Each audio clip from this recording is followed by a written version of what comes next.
Ce programme est financé par les amis et partenaires du ministère de Joyce Meyer. Quiconque suit tous les principes du livre des Proverbes aura une vie absolument incroyable, étonnamment merveilleuse.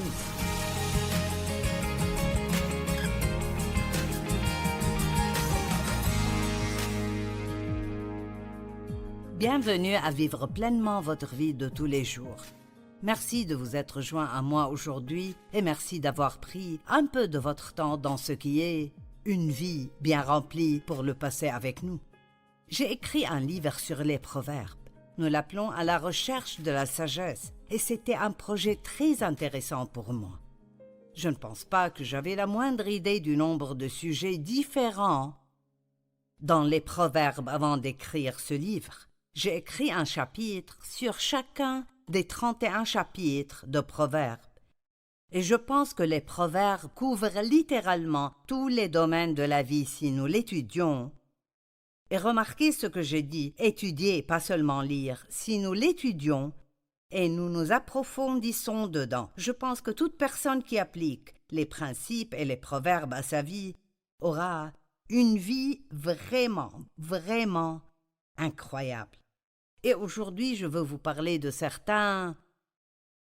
des thèmes spécifiques des proverbes. Il y en a beaucoup trop pour en parler dans une seule émission, mais par exemple, dans Proverbes chapitre 3, versets 1 à 4, il est écrit « Mon fils, n'oublie pas mon enseignement et que ton cœur garde mes commandements, car ils prolongeront la durée de tes jours, les années de ta vie. » Et notez bien, pas juste une vie, mais une vie digne d'être vécue. Et ils augmenteront ta paix intérieure et extérieure, continue dans la vieillesse, et même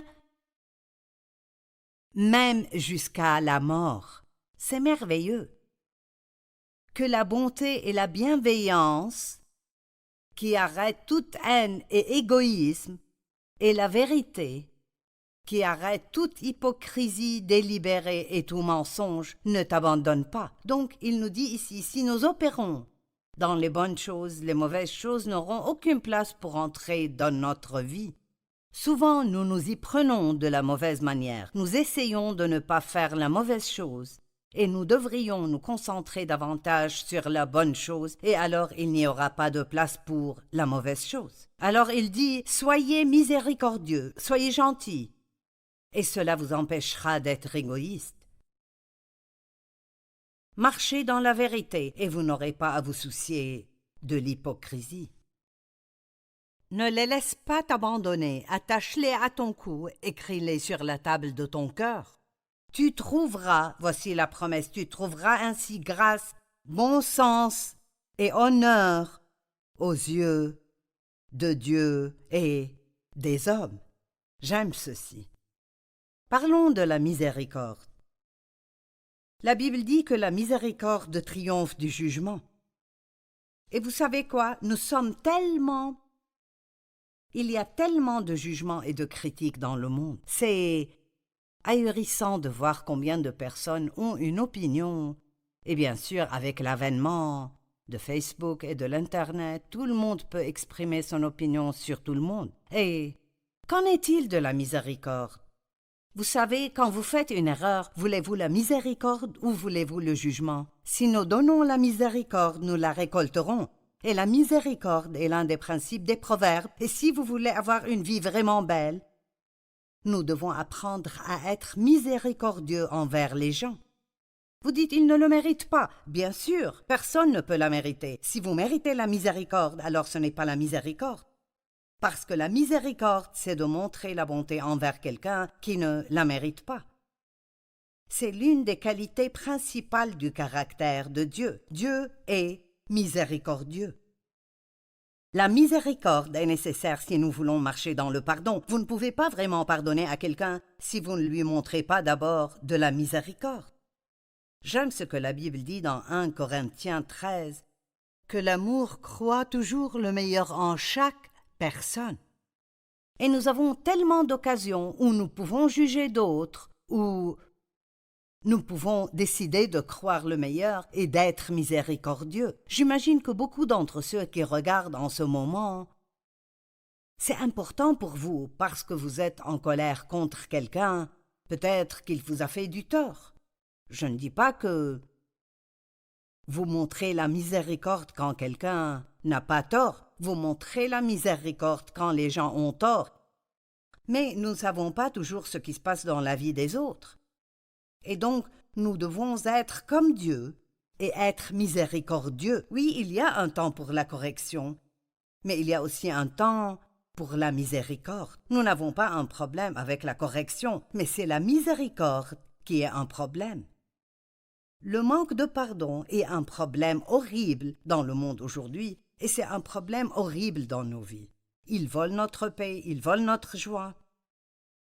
Il empêche l'exaucement des prières. Il cache la présence de Dieu dans notre vie. Et c'est un tel fardeau à porter tout le temps d'être toujours en colère contre quelqu'un. Donnez-leur le don du pardon, le même que Dieu vous donne, et vous serez beaucoup plus heureux. Jésus a dit « Je désire la miséricorde, pas le sacrifice ». Allez, apprenez ce que cela signifie. Il y a des années, j'étais un peu bloqué sur cette écriture. Je savais qu'il y avait quelque chose que Dieu voulait que je voie, mais j'avais du mal à le comprendre. Alors je n'arrêtais pas d'y revenir et de le relire. Et finalement, je l'ai compris. Je vais vous lire Matthieu 12, verset 7. « Si vous saviez ce que signifie « Je désire la bonté et non les sacrifices », vous n'auriez pas condamné des innocents. Eh bien, Dieu veut nous donner la miséricorde. Il ne veut pas de notre sacrifice. Et il veut que nous montrions miséricorde aux autres et que nous ne leur demandions pas de sacrifier. Quand quelqu'un vous fait du tort, êtes-vous capable de lui montrer la miséricorde et ne pas le faire se sentir coupable de ce qu'il a fait? Dieu veut que nous soyons miséricordieux envers les autres. Maintenant, je savais que Dieu voulait que je voie quelque chose, mais je ne savais pas ce que c'était parce que j'avais du mal à être miséricordieuse. Où en êtes-vous? Avez-vous du mal à être miséricordieux? Êtes-vous plus légaliste et vous vous attendez à ce que les gens suivent les règles et s'ils ne le font pas, ils ont des ennuis? C'est comme vivre sous l'ancien système légaliste où chaque erreur que vous faites est punie. Dans le Nouveau Testament, nous vivons sous la grâce, ce qui signifie que Dieu nous accorde une faveur imméritée et qu'il nous accorde sa miséricorde, même si nous ne la méritons pas. Maintenant, c'est vrai que Dieu s'occupe de nous au sujet de nos péchés. Mais souvent, il nous montre la miséricorde parce que Dieu comprend la raison des faits. Vous voyez peut-être ce que je fais, mais Dieu a compris que je venais d'un passé brisé, que j'avais été abusé, que je n'avais jamais vécu qu'avec des dysfonctionnements, alors il m'a montré la miséricorde dans de nombreuses situations où d'autres personnes étaient impatientes de me juger. L'apôtre Paul poursuivait les chrétiens et les mettait en prison. Il avait une attitude meurtrière envers eux.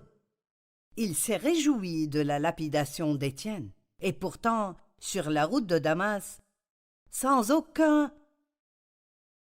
Paul ne l'a pas demandé, Dieu lui a juste montré la miséricorde et il l'a visité d'une telle manière que Paul a su que c'était Dieu et il a reçu le salut, il est devenu l'un des plus grands apôtres et a écrit les 2/3 du Nouveau Testament. Et Paul a dit « Dieu m'a fait miséricorde ».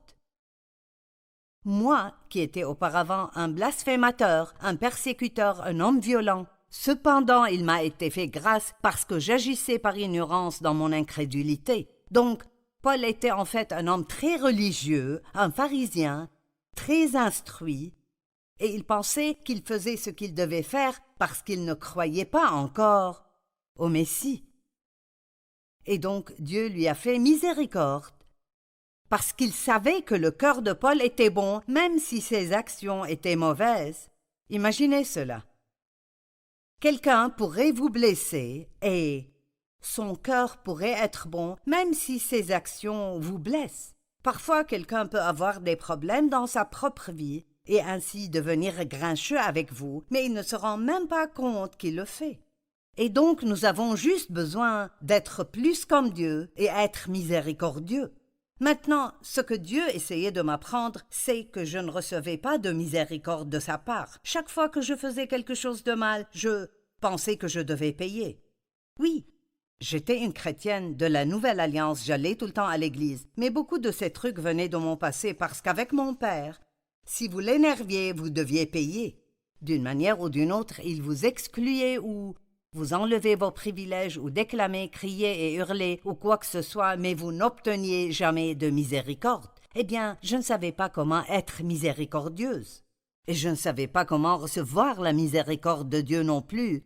Donc je ne pouvais pas donner ce que je n'avais pas. Si vous êtes trop dur envers vous-même, écoutez-moi, quelqu'un doit entendre ça. Si vous êtes trop dur envers vous-même, vous serez trop dur avec les autres personnes aussi. Et Dieu veut que vous receviez la miséricorde de sa part et que vous donniez la miséricorde aux autres. La miséricorde regarde les besoins et les problèmes des autres et nous empêche d'être totalement égoïstes et égocentriques. Réfléchissons plus profondément.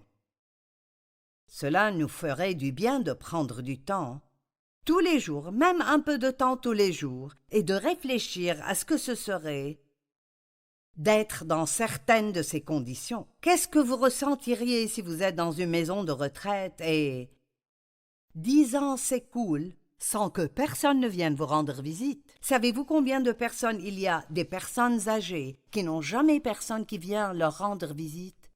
Donc, si vous êtes une personne qui dit « je me sens seule », faites du bénévolat dans une maison de retraite juste pour aller de pièce en pièce et remonter le moral des gens. Plus nous donnons aux autres, plus les bénédictions reviennent dans notre vie. À quoi cela ressemblerait-il de vivre dans un pays sous-développé et de voir vos enfants mourir de faim?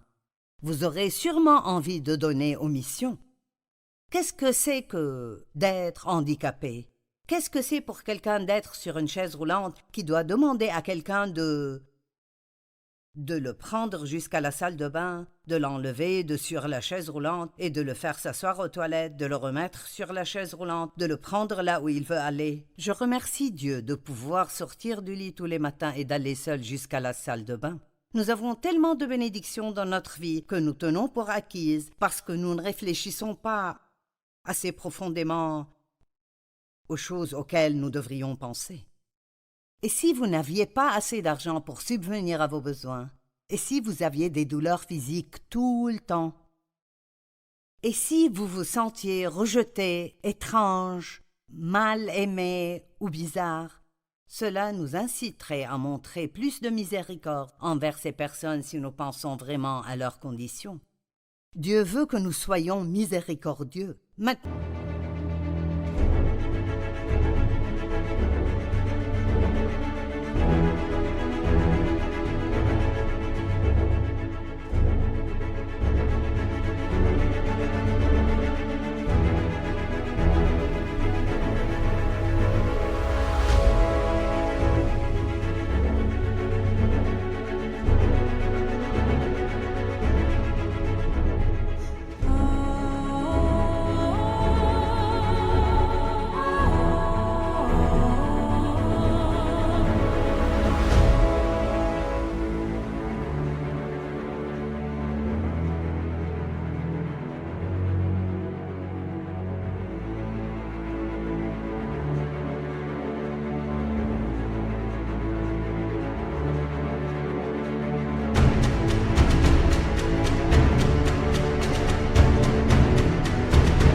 Une autre chose que disent les proverbes, et il y a plus de choses que les proverbes disent que ce que j'ai le temps de dire, mais c'est une autre de mes choses préférées. Proverbe 3, 5 à 8. Appuie-toi, confie-toi en l'Éternel de tout ton cœur et de toute ta pensée, et ne t'appuie pas sur ta propre intelligence. En d'autres termes, ne perds pas ton temps en essayant de comprendre des choses dont seul Dieu a la réponse et il n'est pas prêt à vous la dire. Reconnais-le dans toutes tes voies et il rendra tes sentiers droits. Ne te prends pas pour un sage. Crains l'Éternel et adore-le, et détourne-toi entièrement du mal. En d'autres termes, ne pense pas que tu es assez intelligent pour gérer ta propre vie sans l'aide de Dieu. Cela apportera la guérison à ton corps et un rafraîchissement à tes os. En d'autres termes, moins nous essayons de raisonner, plus nous irons bien. L'esprit de la chair est sans raison sans l'Esprit Saint. Donc nous pouvons nous asseoir et nous pouvons raisonner et arriver à quelque chose, mais cela ne veut pas dire que notre conclusion est correcte. Romains 8:6 dit « De fait, la nature humaine, qui est la pensée et le raisonnement sans le Saint-Esprit, tend vers la mort. » Ça veut dire que ça ne vous rendra pas heureux, ça vous rendra malheureux. Tandis que l'Esprit tend vers la vie et la paix maintenant et pour toujours. Vivez-vous hors de votre esprit sans rechercher la sagesse et l'accord de l'Esprit Saint? Paul a prié pour que la sagesse vienne et éclaire leur esprit, pour qu'ils aient une véritable profondeur de compréhension. Adam et Ève étaient guidés par l'Esprit lorsqu'ils ont été placés dans le jardin. Ils n'étaient pas dirigés par leur corps, leur esprit ou leurs émotions, ils étaient dirigés par l'Esprit. Mais quand ils ont choisi le péché, tout a été bouleversé. Et puis tous les éléments naturels, tous leurs 5 sens ont pris le dessus et la volonté de Dieu a été reléguée au second plan. Notre corps est censé être un véhicule par lequel notre esprit travaille. Ici sur terre, vous ne pouvez pas être sur la terre sans corps. Et c'est un véhicule pour notre homme spirituel. Mais si l'homme spirituel n'a pas le contrôle de l'âme, alors il ne peut pas traverser notre esprit, notre volonté et nos émotions, en fait pour que sa gloire soit visible sur la terre. La chute de l'homme a changé l'intention d'origine de Dieu pour nous, mais nous pouvons y revenir. Il y a une écriture merveilleuse dans Ecclésiaste et j'aime ça. Laissez-moi vous poser une question. Dans quelles conditions est votre vie? Avez-vous de la joie, de la paix? Avez-vous l'impression de remplir un but dans votre vie ou êtes-vous mécontent et malheureux la plupart du temps?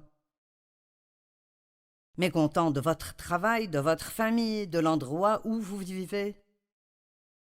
Combien remerciez-vous Dieu par rapport à combien vous vous plaignez? Ce sont des questions que je dois me poser régulièrement.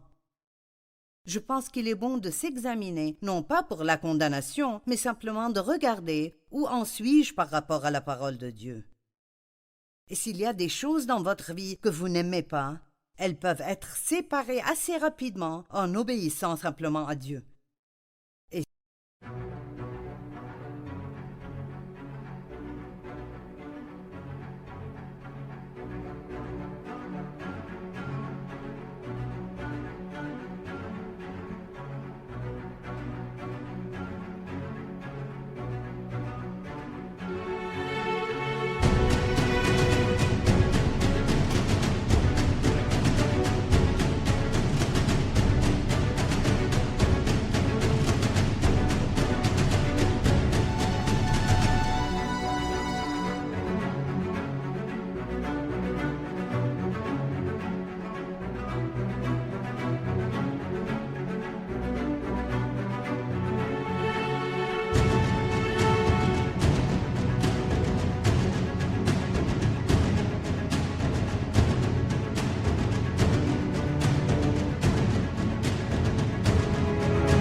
Salomon a écrit le livre d'Ecclésiaste. Et c'était un homme qui essayait tout pour être heureux. Il disait « J'ai tout fait, je me suis construit des maisons et des piscines et j'ai eu des femmes. » Tout ce qu'il voulait en fait, il l'avait. Et rien de tout cela ne le rendait vraiment heureux. Et au chapitre 12, au dernier verset dans Ecclésiaste, j'aime ça. Dans la Bible amplifiée, il dit « Écoutons la conclusion de tout ce discours. Crains Dieu, révère-le et adore-le, sachant ce qu'il est, et respecte ses commandements. Car c'est ce que, maintenant écoutez, c'est ce que doit faire tout homme. L'objectif et le but entier de sa création. Nous avons été créés pour obéir à Dieu. L'objectif de la providence de Dieu, la racine du caractère. Vous voyez, notre caractère divin est développé quand nous faisons ce que Dieu veut que nous fassions, pas seulement ce que nous voulons faire. C'est la base de tout bonheur, l'ajustement, et j'aime ceci. L'ajustement à toutes les circonstances et les conditions disharmonieuses sur terre est l'ensemble du devoir de l'homme. Donc, waouh, il dit que dans tout ce qui ne va pas dans votre vie et qui doit être réparé, obéissez à Dieu et ça deviendra ce que c'est censé être. Nous ne voulons pas vivre dans le raisonnement. Tout ce que ça fera, c'est de nous rendre malheureux. Le raisonnement arrête le discernement. C'est l'un des principes fondamentaux des proverbes. Nous devons être plus perspicaces et vivre davantage selon ce que nous savons à l'intérieur dans notre esprit plutôt que ce que nous pensons. Si vous pensez juste, je pensais hier à la foi. Qu'est-ce que... Si vous vous taisez un peu, vous arrêtez votre cerveau pendant 1 minute, vous pourrez découvrir ce que vous croyez. Je ne sens peut-être pas que Dieu est avec moi. Et si je continue avec ce que je ressens, alors le diable en profitera et je passerai une journée misérable et je pourrai avoir un vrai problème si je laisse ça continuer. Et je pense, Dieu n'est pas avec moi. Alors je commence à me demander s'il m'a quitté. Ai-je fait quelque chose de mal? Est-ce que Dieu est en colère contre moi? Mais si un certain jour j'ai l'impression que Dieu n'est nulle part dans les parages, tout ce que j'ai à faire est d'arrêter de penser juste 1 minute et de dire « D'accord, Joyce, maintenant, qu'est-ce que tu crois vraiment ?» Eh bien, je crois que Dieu est avec moi tout le temps, qu'il ne me quitte jamais et ne m'abandonne jamais, que ses pensées envers moi sont plus nombreuses que des grains de sable sur le rivage. C'est ce que je crois. Je crois que Dieu me protégera et prendra soin de moi. Parfois, nous voulons avoir peur ou nous inquiéter de tout ce qui se passe dans le monde. Allons-nous attraper le virus ou ceci ou cela? Mais nous n'avons pas à nous soucier de ces choses si nous croyons vraiment que Dieu nous aime et qu'il a un bon plan pour notre vie et que quoi qu'il arrive, il prendra soin de nous.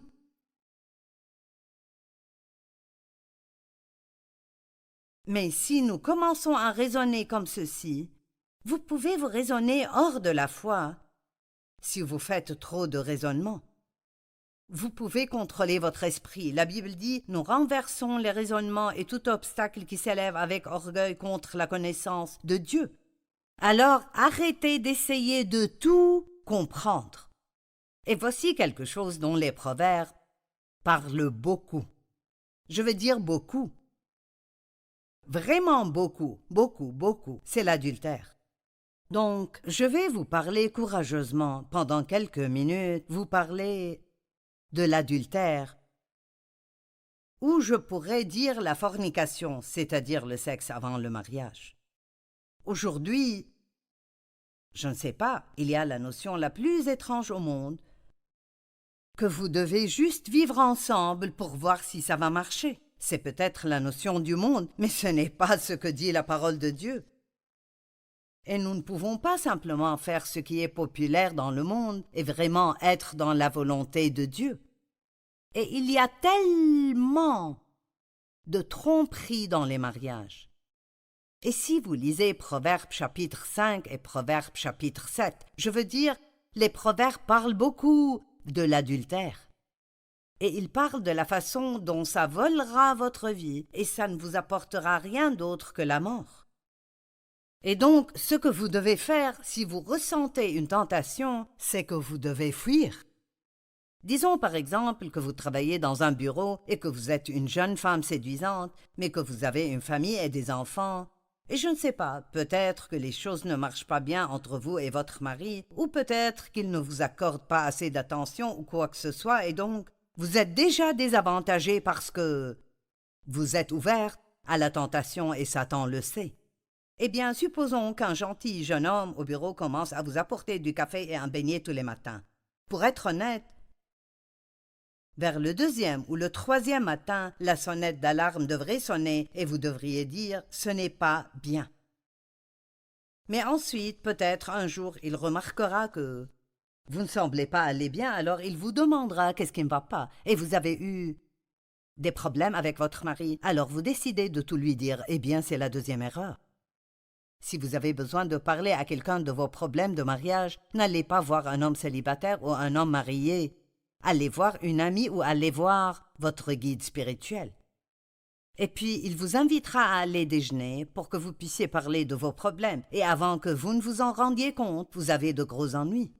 Je me souviens quand un homme à l'église, qui était un bon ami de mon mari, et lui et sa femme étaient des amis proches, il m'a dit une fois, alors qu'il n'y avait personne, si seulement ma femme était aussi belle que tu l'es.